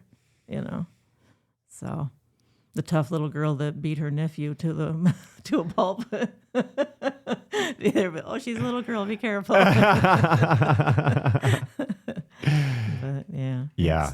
Yeah. No, George has a huge heart in man, because I miss hearing his stories in depth, and it's sad because he is so quiet now when Yeah. he comes to family events, Yeah. and Yeah, he just kind of sits, yeah. yeah. But at least he's going, I guess. That's what Yeah. people say. But, with the dementia, too, it's getting harder for him. I take him places, and he gets a little confused and a little panicked. And, oh, okay, I know where I'm at now, and it's hard. Yeah. But We had a lot of fun when he was younger. Oh my God. We did so much stuff. Absolutely. Texas every year. We just, It changed our lives. Yes. For sure. Yeah. And we went on a big family vacations to Texas and experienced things, that we would have never any would've other never. way. Yep. No. Yep. To go to Mexico and, Jordan almost came home with a wife and a chicken. A wife and a chicken. He said, I think that girl just proposed to me. And then he's taking pictures of those chickens in those bags, and they were fighters, and they come running after him like crazy. They're ready to kill him. Of course, the goat did too, but... And that's another thing that he did for us. He made that life fun. He bought me a goat. He bought a rooster. I mean, come on, Everybody else has dogs and cats. We had a rooster in our bathroom sitting because he was cold. Essay and Emiliano Zapata. Oh, Yeah. Emiliano, the best pet ever. Pet rooster. So they literally just get married, and me and my brother Jordan are at home, and they come running into the house all excited. My mom's like, "But George got me a wedding gift. We're driving down the road, and there was some goats." And I said, "I've always wanted a goat." And so he just literally, this is the type of guy that George was. You said you wanted something, Yeah. and it didn't matter He had to have it. what he was doing. He literally stopped the truck in the middle of the road, pulls into this goat farm, and goes up and buys a goat. Yep. And while he's there, he says, "Oh my God, you guys have Rhode Island red roosters? I've always wanted one of those." And they're like, "You buy the goat, we'll throw the rooster in And for free." that kid chased that rooster all over trying to catch him, and then George carried him home in his arms. And he fell asleep in his arms. Yeah. The guy's always been the animal whisperer, Yeah. So, yeah, but he made us safe Yeah. Yes. where no one else did. Yeah. And he would have fought for us where nobody else did. Besides your grandma, and what was she going to do? Yeah. Yep. She had the mouth, but you just tell him she didn't like him. So. But yeah, he made it safer for me, and I know a lot of people don't understand, why are you with him? He's so much older. He's this and that, but he is good to me, even at home. He does everything for me. Yeah. Jaden always made a joke. You just tell him what you want, and he goes and gets it. You don't have to do it. She says, you got him trained that way. And it's like, no, I just say, oh, I'm going to go get a pop. He goes and gets it because that's just what he wants to be. Yeah. So, Yep. Yeah. It's always, I don't want to say it's not weird or hard, but like I was 19 years old, around 19 when you guys got together, but I always felt like I was younger because he took me in like I was his son. Right. I felt like it was like so I guess it's hard to decipher is what I'm saying, like how old I was when even though I know it was like I felt like he was there for longer than that. I know, yeah, because everything was going to be okay. It was just going to be okay. In George's world, everything was okay. Yes. And that's just the way he lived his life. It is. It's okay. They know me here. It's just, it's the way he lived his life. So, and going from one end to another, it was just a complete different story. I wanted a car. He went out and bought me a brand new van. Only had 4 miles on it when we got it. Took us to Texas and just did everything. And mind you, like our vacations, like we went up north, we'd go up north and stuff like that. We went to Cleveland to go to but that was like, we went to Cedar Point, but like Ohio and up north was really, our vacations. That was it. And so we never went out of state. To go to Texas and to be around his family and hit San Antonio and oh my God, go out of the country. Yeah. And just see how different that was. And I still remember that trip to South Padre Island where him and Jaden screamed across the whole bridge. Oh my God. Which one's getting out and jumping? It's probably going to be me and Jason. Yeah, exactly. Exactly. You've lost your mind. Jeez. You've lost your mind.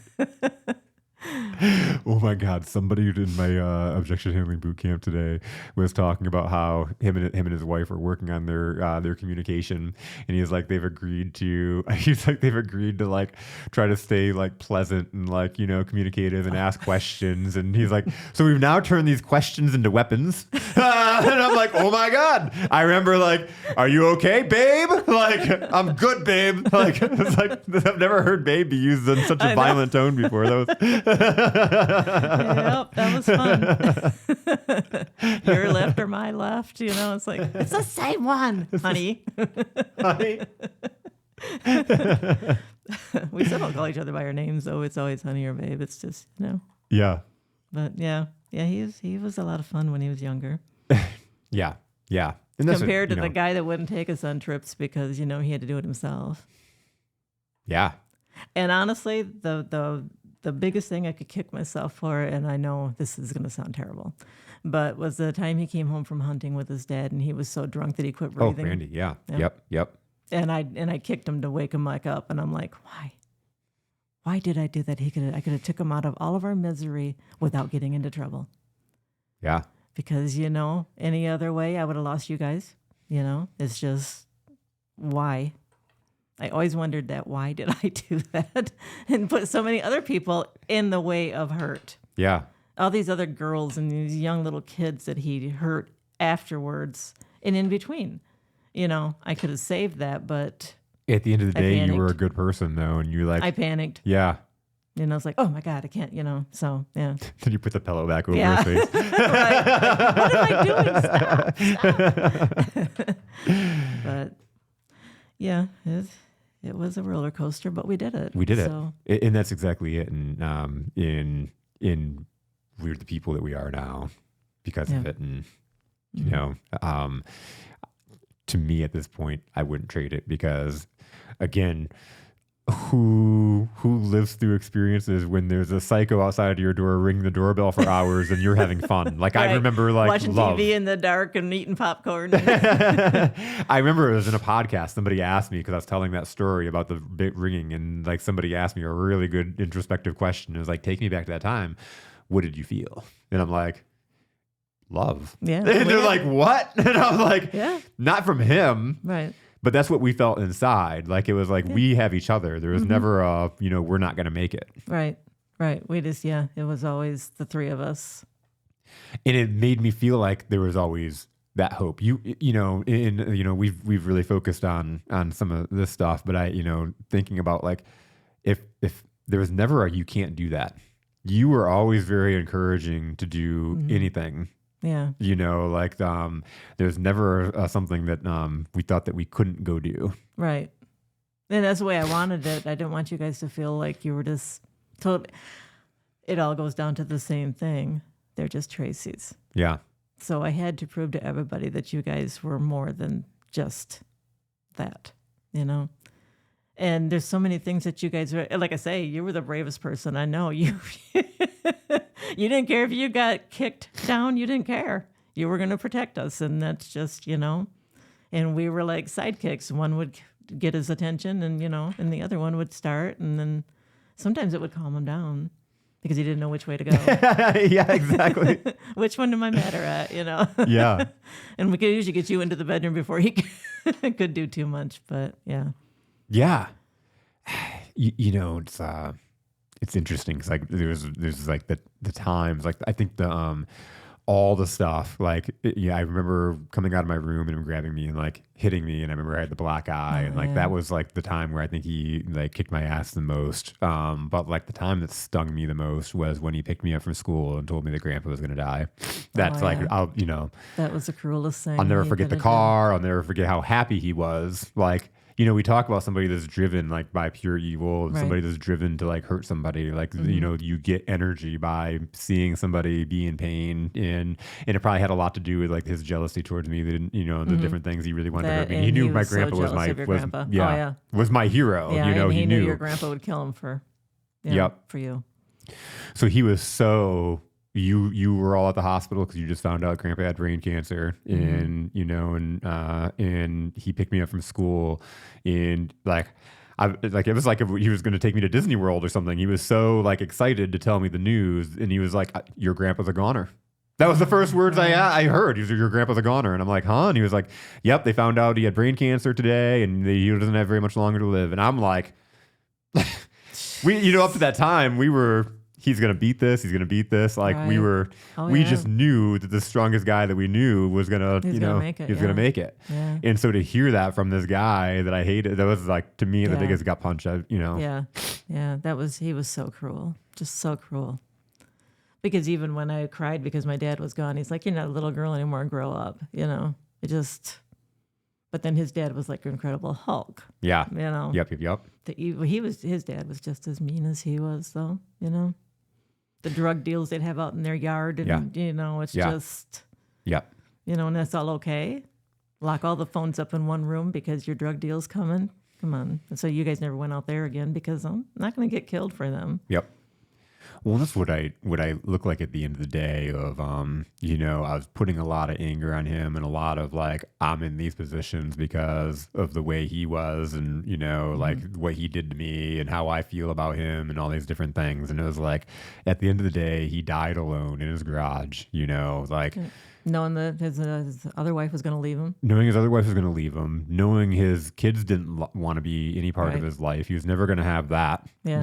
In retrospect and thinking about it, if you were a normal person, if you could see how me and Jordan grew up, like that'd be so sad. Right. But the way he was raised, he thought only one way, and he didn't realize there was a way out, and so he just went further down his mental illness and everything else, and just thought that he could just make everybody respect him because his dad did. Yeah. Yep. Well, and it goes like, you look at you said earlier, like fear isn't respect. And then we talked about like the guilt trips too. And there's like that fear based, like selling essentially, fear based motivation of either love or, trying to make someone do something. Neither of those things work. Like they make you feel resentful or maybe, that fear. Yeah. You'll do what they want you to do, but you're going to resent them and hate them. Right. There's no love there. He just really believed that it was all just a matter of respect. That's just what his belief was. The more fear you have, and that's hatred. Yeah. Yep. It's like my grandma said that time, something about deserving respect because of her age. I said, nobody deserves respect unless they earn it. You have to earn respect. And, I was like 12 years old when she said that to me. And that's the first thing that came out of my mouth. You got to earn it. And, I guess I never was a favorite granddaughter anyway. So she's like, okay. You have to earn it. Yeah. Yeah. And she never did, know. She was a mean lady, too. It's like, we've lived with a lot of mean people in our lives. And I don't understand how people can be so mean and so self-centered, I don't get it because I've always been that people pleaser. Yeah. Yeah. I don't say things to people because I don't want to hurt their feelings and then they'll turn around and they'll say something to you and it's like, wow, really? Yeah. Like the biggest one, you lost weight, you sure look old. I'm like, oh my God. Who says that? Annette said it to me. Oh my God, Annette. Sorry, Annette, I had to call you out on that one. People are so like they just say it. And it's like I would have never said that. I would have never, but it's just the way she is. She's outspoken and got her opinions, and it's like, okay. Jeez. Oh man, yeah, that's funny. I'm all about being authentically. I always say, like, be authentically you. People are like that might not be a good thing. I'm like, I mean, don't be an asshole. Right. Don't be an asshole. I take Prozac, so therefore I can say what I want to say to people. I want to say.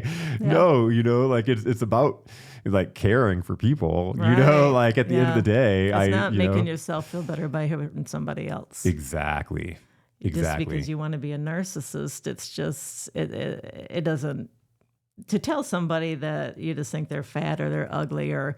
I've had people say, well, you got a college education, you don't act like it, and, stuff like that. And it's like, why? Yeah. Why did you have to say that? What good did it do you to make me feel even lower than what I already felt? And that's the thing. And it goes back to other people that are hurting. And it's not your problem, right. Like it really goes down to that. And it goes back down to like Michael Powers, who, I couldn't understand that then. Right. Because I didn't know his dad was like that. So, yeah. Yeah. One of those crazy things. And he was like, going home and getting his ass kicked. He was a cop, wasn't he? Yeah. Yep. Right. And so, it's like you never know what other people are going through, and then you sometimes what people are going through, but they and still throw make that those, in their face those choices. Too. Yeah. If they know you're going through something, well, at least I'm not doing this. And I mean, I've had Brian say to me, well, I've had bad things happen. He says, but I've never been rock bottom like you are. And it's like, thanks, bro. Thanks. Thanks. Tell me how you really feel. It's like. I just don't understand why you got to say those kind of things instead of saying, hey, is there anything I can do to help you? Yeah. Yeah. But it comes out, so, like what's been really awesome. And like even this journey on this podcast is meeting people. There's so many people out there that aren't like that. Right. Oh, there is. There's so many awesome people out there. There is. That do want to help you, that do want to be your friend, that do care. That, man, we ran out of gas on the way to Yeah, we ran out of gas again.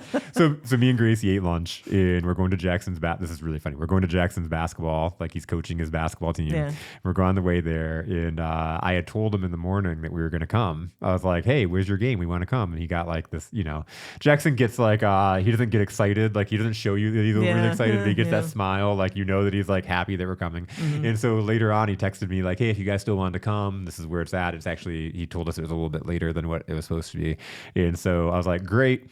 So we're driving, and I said, Jackson said, if we still want to come, I'm like, like we've never like failed Jackson. Like whenever we've said we're coming to something, we're there. And I'm like, I feel really good about that. All of a sudden, chug. I'm like, are you kidding? I'm running out of gas. Are you kidding me? But going back to that and like, friends and like your village and people that truly do care. Like we're sitting on the side of the road and it's like, oh crap, we're not going to make it to the basketball game now. And Gracie calls up Marissa. It's like, Marissa, what are you doing? And she's like, I'll be right there with a can of gas. And it's like people that in your life that do have your back. Yeah. There are those people out there, and it's depending on what you focus on a lot of times, because we can find. We were talking about it at boot camp today, and somebody had made a statement that somebody was talking to that made a statement of the everybody's bad, and people just want to like they're out to get you and stuff like that. Are there people out there like that? Yeah, absolutely. There's a lot of them out there. Yeah. And if you look for them, you will find them very, very quickly. Oh, yeah. It doesn't take much to find them. You can surround yourself around them. I work for an addictionist, and, there's a lot of addicts come in there, and people are like, oh, they're just addicts. They'll tell you anything. But you know what? They have nothing to lose. Absolutely. They'll tell you anything you want to know, because what have they got to lose after that point? Yep. They're there, you know, and you're there to help them, and you're not judging them. They love it, Well, and it's probably one of the few times in their life they're not being judged. And so that's, again, you're going in there and you're making a difference in people's lives, because you're looking at them. Yeah. You're giving them a hope, or you're giving them a belief that you believe in them. You're not looking at them as just a junkie, in working with Sparkle quite a bit, and that's what she does. And like she gets, talking about the terms of junkie and how people, like even your family, they're just an addict, and, all those things. Like, that does not do that person any good. No. It doesn't motivate them to, but being there for them, believing in them, giving them a hope, that's all you can do. Yeah. We had a patient that they found him on the street dead. And, everybody's like, well, he was a drug addict. I'm like, yeah, but he was somebody's son. Yep. He was somebody's son. We've met his grandma. How can you say he was just that? He was in his 30s, Come on. He was still somebody. Yep. And he was a nice kid. He just had a monkey on his back that he just could not. Yep. We've got a lot of them like that just can't break it. And a lot of it comes down to being hopeless. Mm-hmm. And a lot of it comes down to having parents that were hopeless to begin with. Yeah. Yep. You can be a single mom and not have to, oh, poor me, I need to just sit here and cry about it, and then keep telling them your dad's this and your dad's that. I didn't have to tell you guys how your dad was. Nope. I didn't have to. We didn't sit and dwell on that. No. It was, we lived our lives and avoided them when we had to. Yeah. I never turned around, I'm like this because he did this to me. No, that's not who you are. That's who you want to be. Mm-hmm. There's a lot of difference. A lot of difference. So much difference. Yeah. Because, we could have just stayed in our little... Yep. In our little apartment and stayed with him and just let him keep doing what he was doing. Just think where we'd be now. Oh my God. You'd probably be on the streets too. Yeah. Yep. Yeah, because what does that do to somebody's psychology? And who knows? Well, my mom, I'm glad that cares. didn't happen. She kept us in there. Yeah. Yeah.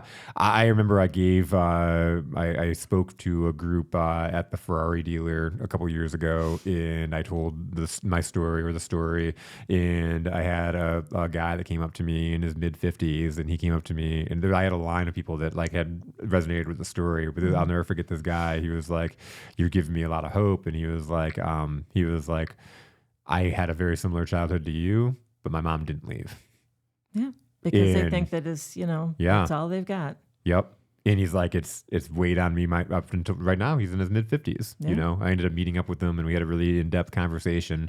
But you know, there was a lot of like just brokenness and beliefs in there that, Right. you know, And yeah, I did take a little longer because I was trying to figure out a way to get away yeah, and keep you guys safe. absolutely. Because I knew he was going to get, and then when he finally went into the judge is like, you're not stable enough to ever be able to see your children again. So just, no, we're not doing that. And we were lucky at that time because he had so many therapists and everything else believing that there was nothing wrong with him. You know, he really had people believing there was nothing wrong. Didn't he end up he found a way to get Dana as his therapist? I don't remember that, but he tried. I think he tried to get Janet at one time. Okay. Too. I think it was Janet. Okay. Yeah. Because he wanted them to see that he was the good guy. Yeah. And he told people whatever they wanted to hear. So, Yep. and it's just, I mean, he had, look how many times he went to the pizza place and told him that we were hungry. I went to school with her, the one that owned it. And she comes up, she says, you guys owe me like $200 and some. I said, what are you talking about? She says, well, your husband comes down and gets pizzas because you guys don't have any money. I said, I haven't been with him in almost 2 years. What are you talking about?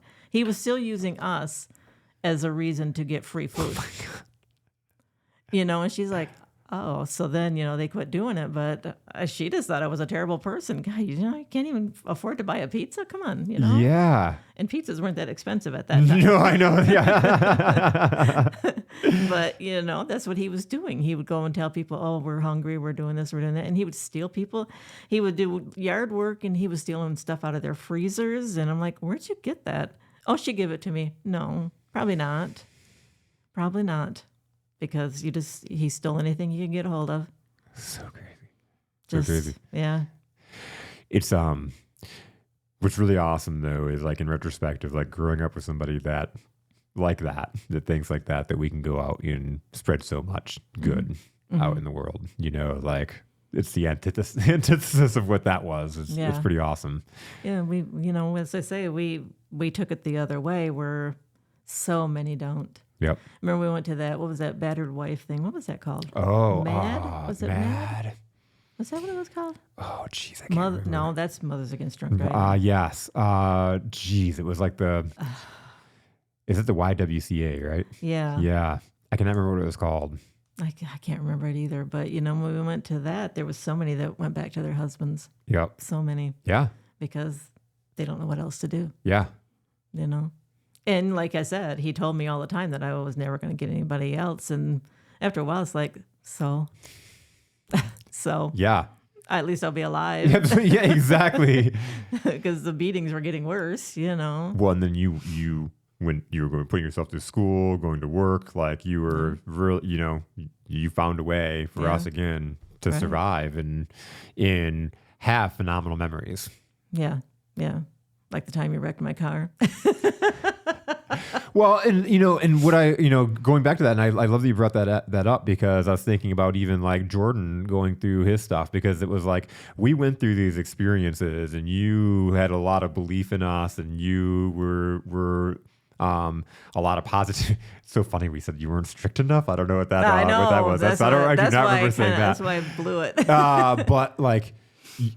When we did something wrong, it wasn't just like that was okay. Right. When I did the donuts and wrecked the car, I had to go with my own money and buy the parts. And then I literally with my uncles who wanted to kill me, fix the car, right? I'm blowtorching and replacing Yeah, there's the A-frame, I think. The A-frame, like I had to replace the A-frame on the car and, that was a great experience. And it's not something I've ever done again, like I learned from it. Me up from work and I'm like, what's going on? She says, oh, well, Jason wrecked your car. And I come home and I said, you guys will go to the store with me while I use those food stamps. You will go because now I'm not going to be able to work. And you're both just sitting there like, oh my God, I hope she calms down. Oh my God, that whole and thing. then I'd leave the room and come back out and another thing. And that whole experience was like, me and Jordan were always the prototypical big brother, little brother. Yeah. Like we antagonized each other, Anything. like, and that was like the change of our relationship because he was like, he had my back. Oh yeah, he did like, not. Uncle Dave was so pissed off. Like all the uncles were so angry and like they took us into separate rooms and interrogated us. And Jordan kept with his story the whole entire time. I think I finally ended up telling the truth before Jordan did. And I was like, fine, Jordan, it's fine. We're good. And, but like I always like that, I think shaped our brotherhood. Oh, yeah. Yeah. I shared that story in his best man speech at his wedding, of like how that was really a turning point in our relationship. Like that's the first time he had my back. And when he took Jaden to that spook house that he wasn't supposed to take her, she was 3. I told him he was not to take her, and she never told me until I was going to say, did she just tell you? Just like last year. He's like, I'm so proud of you. But she never said anything. She was talking about how scared she was and everything, but she never said anything about going there. But then, and Jordan talked about it in the episode, but when he got in trouble in school. Yeah. And it was a big deal. And, I remember you calling me and I was up in the UP and it's like, Jordan's going to go to jail. And, but you had his back. Mm-hmm. Right? You were there for him. Yeah. I just, and I think the thing that hurt him the most is when I told him how disappointed I was because he knew better. And, I think that was the thing that got him the most is knowing that he had let me down. Yep. That was the biggest thing right there. But, that kid got himself out of that. I mean, I didn't even know he had went to jail because he had his friends help him get out. That's just, it was amazing. And then he paid for everything. And I remember at the same time, you were working with a lady who her kid is like his 4th offense or something. And she was doing his doing his community service. Community service for him, cleaning toilets and everything. And you were just appalled. Like, why would you do that? And they thought I was terrible. And they thought you were a terrible such mom. a bad mom. I'm like, no, he's going to learn. And look at, he even got himself cleared. He doesn't. That's not on his record. And in that episode, he talks about in depth how that changed his life. And we've had personal conversations about this, even when we were living back together, of like what he did with this experience. It literally, he used that to change his life. Like he was living in a home with Sam, who's dealing drugs and like, all this different stuff going on, and his probation officer, and just the things that Jordan has done. He's lived a pretty crazy life as well. Yeah. But what it did to change like his work ethic, because Jordan was always the guy that was going to get fired from jobs for like doing whatever he wanted to do. Oh yeah, making his own pizzas. He was making new menu items at Papa John's, like, and selling them to the customers. Like, the other one, too, Mancino's. He was making his own pizzas and having people call and say that they wanted it, and then call up and cancel, so you could bring food home. Just all the different things he did at Kroger, all these different things that he did, and it changed like it just like that overnight. He became probably the most responsible person I know. He had to pay his friends back, and he knew he had to pay for the court, and I wasn't going to bail him out because, like I told him, George, how many times did George tell him, if you don't want to do the time, don't do the crime? We told him over and over and over, but he still went out. I still have a little bit of a bad spot for the guy that turned him in, but he turned out to be a nice guy too. Yeah. Because I knew that he did that on purpose. So, Yeah. Because he did it again to Sam after that. So I was like, you're the... Yeah. And you look at that situation and that cop that arrested Jordan, how like literally a few months later he shot and killed that guy and ended up getting fired, and like literally all the different things that could happen. Ran over his brother, like all those different things that had happened. That same guy, and he hated Jordan. Oh, he did. Like he said he was the biggest drug dealer in Shiawassee County or whatever. Yeah. Which super funny. But like again, Jordan went out and he had to pay. He had to pay all of his stuff, his lawyer fees, his probation, all that different stuff. And so he found a way. He got a job at Big B Coffee, Beaners at the time. It was Beaners at the time. And the guy that owned Muhammad, that owned all those stores, he found a loophole. Jordan found a loophole that he could go work overtime if he went into other locations, because they wouldn't count his hours against him. And so he could go and work all these hours and by going to different locations. And so he literally just worked all the time. Yeah. And then he's got into a habit where he would save like half of his money and just put it into a savings account, because he was like, I was paying that money anyways. It wasn't missing. And so just the habits it created, again, the experiences that we have put us in great situation. Now, if you would have did his community service for him, if you would have paid it for him. If I'd have paid it for him, he'd have been like, okay, that's all right. he would have had no learning lesson there. Right. No, and that's the way I felt about it. And when people told me, oh, that's terrible for you to do that, I said, no, because you know what? He's going to be somebody someday. And they didn't, oh, yeah, right, okay, whatever, because their kids were going to jail all the time. And, the one got lost out in the country drunk, and he called the police to come and get him because he didn't know where he was, But he jumped that train in town, and she just kept bailing him out. And I just said, no, I'm not doing that for him. And look where it made him a better person, a very responsible young man. That's exactly it. Yeah. We could sit here and tell stories forever, but I know Cameron's got to go home at some point. But that's exactly why I wanted to have you on this show, because one, our stories, but we wouldn't be here if in this situation. I would definitely not be in this podcast studio if it wasn't for you making it fun. You're giving us that hope, giving us that belief, but also telling us like it is. Telling us what we needed to hear and not just, what we wanted to hear. Yeah. Because there were several talks like that. And so when I talking at the beginning, what is so impressive to me about that, and me and Jordan talked about it in our episode, is how, how did you figure that out and do what you did? Because I know now is that with a 16-year-old and almost 17-year-old, the answers weren't just there. No, they're not there. No, you just have to think. And you have to realize what your kids are capable of, for one thing. I could have just said you were Tracy's. I could have just let you guys go and be down that slope with them. I could have let you go just like that and said, yeah, you're right. They're not going to be anything. But we weren't going to do that. There's no way we were going to do that because we were Weebles. Weebles wobble, they don't fall down. That's right. Kept Jordan going for quite a while. People don't even know what Weebles are anymore. So. But no, I had faith that you guys were better than that. I knew you were better than that. You were my sons. There was so much. You guys were way too intelligent. And like I say, you were my hero because you were so tough, really tough. And I didn't have that courage back then. I ran my mouth like crazy, but you just were not afraid, So you pulled us through a lot of it. You did. I love you, Mom. I love you too. Thank you for coming on. I know this is for asking me. I was nervous, but we made it. We made it like we always do. That's right. A team. Love you. Love you too.